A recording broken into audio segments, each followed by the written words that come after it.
Alright, hello ladies and gentlemen, my name is Sam Royan, you know me from End Time Watchers. I have a special treat for you. I'll be interviewing a very good friend of mine who was a member of one of the Illuminati bloodlines, and he's going to be discussing some of the things that these Luciferians get up to. I won't sort of talk about it too much, I'll let him do the talking. So first of all, he's going to let me...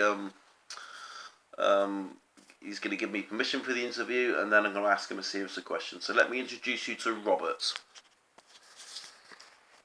Robert, can you give us your name and give permission for this interview? Alright, hello audience out there. I'm Robert Van Dries Mitchell. I give permission to Sam for the interview and to upload it so that all of you can hear it. And I was a former member by birth of what they call the Illuminati bloodlines. I am now what they call an SRA DID survivor. Okay, Robert. Just to delve back a little bit, how old were you when you first realised that your family were, let's say, of the demonic side? That's I have to say, my physical age is 53. I started to come to Christ 4 years ago, and that was in the same year that my programming started to break down. Fantastic news. So, and everything since then went in high speed, in overtime, in high speed. But my whole life, yes, I was programmed to serve Satan, or Lucifer as they call it, within the in the cult. When you say programmed, you mean MK Ultra, yeah? MK Ultra, and I also underwent Montauk programming as well. So I've also been, from the age of 6, I've been part of the Montauk project out there as well. Okay. And the Montauk, it got its name from this little place in Long Island, Montauk. When they were all started, yeah. It's a sleepy place, but it got an air base and national park nearby. Which they actually did get done for, didn't they? The CIA back in the 70s, I believe. Yes. But then it went underground. Yes, and they made it so-called crash in 1983. So-called crash, because later on they picked it up. Okay. In the early 90s. They picked it up in another underground base they had installed under the Atlanta area, and one of the former so-called Montauk boys, Stuart Swerdlow, is now one of the main programmers in the new setup.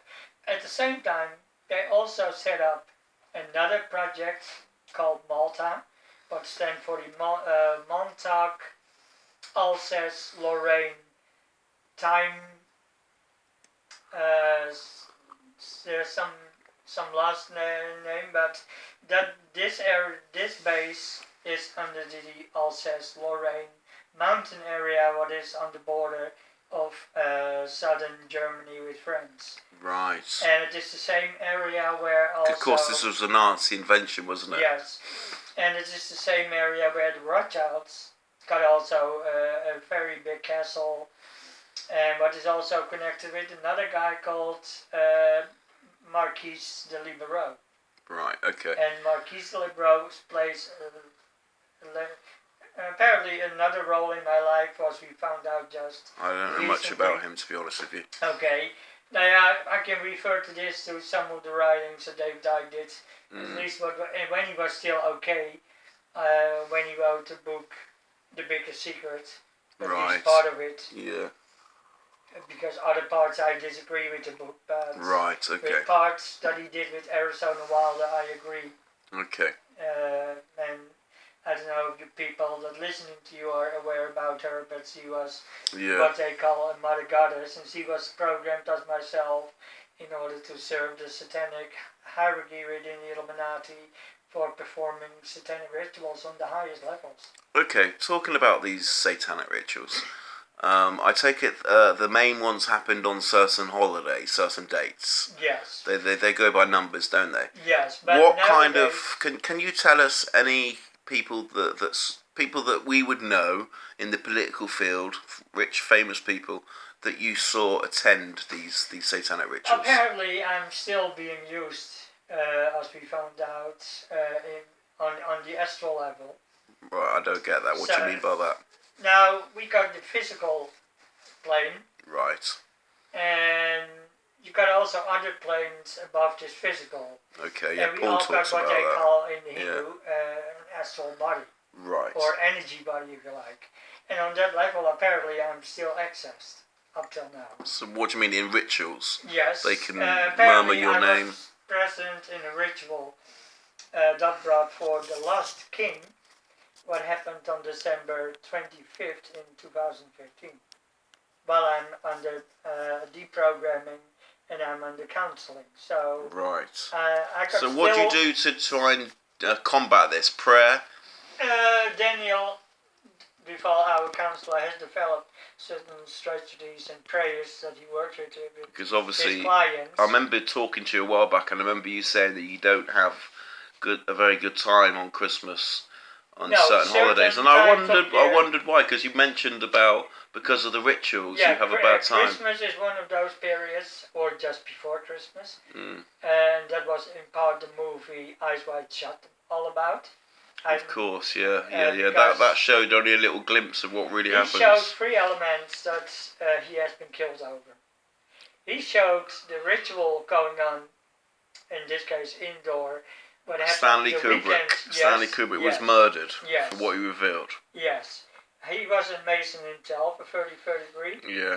Because he decoded it in the film The Shining, didn't he? Yes, and also in Space Odyssey 2001.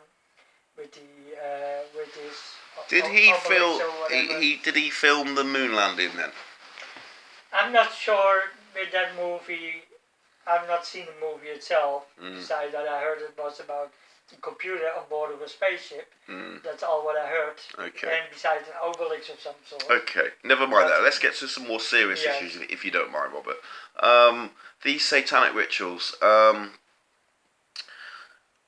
So some major political people involved. Yes. George Bush. Did you ever see George? I have seen the whole Bush family. They're major Satanists. Yes, especially Senior. Yeah, Senior. He is a hybrid reptilian, a shapeshifter. So he shapeshifts. Yes. Because I remember seeing on the interview when he was up against Clinton in the election, and his eyes did look very reptilian-like. Yes. Now, I've always been sceptical of the so-called lizard conspiracy, especially the one that David Icke preaches. But I'm warming to the idea now, that it's not. It is not it's not what David Icke says, but they exist in a demonic sense. Can you explain them to me? Yes. Now, for this when we go back to the ancient text, and not only the biblical, but let's say the Sumerians, they say that the gods came from somewhere else, space, or the heavens, as the Bible calls it, and they intermixed with humans. Yeah. Clearly says it in the Book of Enoch. Yeah. Yes. So when they intermix, that means that we still certain bloodlines, and that is why bloodline families only intermarry and intermix with their own kind, right? In order to keep the DNA pure. Right. That makes sense. That has been proven as well. Yes, and when they keep this pure, then let's say you got bloodline A that marry bloodline B, and both are of reptilian strain part. That means that when they marry and they get kids, they also are pure, and they can continue with the shapeshifting what they do. Is this why they marry? Yes, that is why they intermarry. Intermarry each other. Okay, another question. The revelations of scandals like the Franklin cover-up, Pizzagate. How deep does that go? That rabbit hole goes very deep, to the very essence of our political systems and also business systems, and even probably to the royal families. So they what do? They ritually kill these children for the gods, for Satan? Yes. It's human sacrifice? No, Satan needs sacrifice in order for him to give whatever they're asking from him. Okay. So, and it seems to be now that especially the rituals has been ramping up even more, because in the past the rituals were only done on certain days of the year. Yeah, Now, because I read that on Halloween more children are abducted than any other day of the, but now year. the rituals has been ramping up almost to 365 So they're days really a year. upping their ante, if you like. Yes. It's Okay, now what done does on that a daily give level them? around the world? Because I read somewhere, I think it was a woman, she was an ex MK Ultra sex slave, Yes. who was abused, and she said that some of these people seem to have get some kind of high, almost power from these rituals by drinking innocent blood. Yes. Is that true? And Yes. can you elaborate on that for me, please? Okay, yes. Unfortunately, I was forced also as a child to partake in the drinking of blood and things like that, and you seem to get a rush. It has to do with, we have to remember that blood contains the pure energy of our essence. Of course it does. It says the life's in the blood, Yes. doesn't it? Yeah. Yes. So that's why the blood is very That's important. why they do it. Okay. And that's in part why they do it also. So in essence, they are vampires Yes. in the sense that they drink Yes. blood regularly. And when they don't drink blood, especially not regularly, then their reptilian appearance will come out more, because they will not be able to hide it. Okay, yeah, because you see quite a lot of clips now where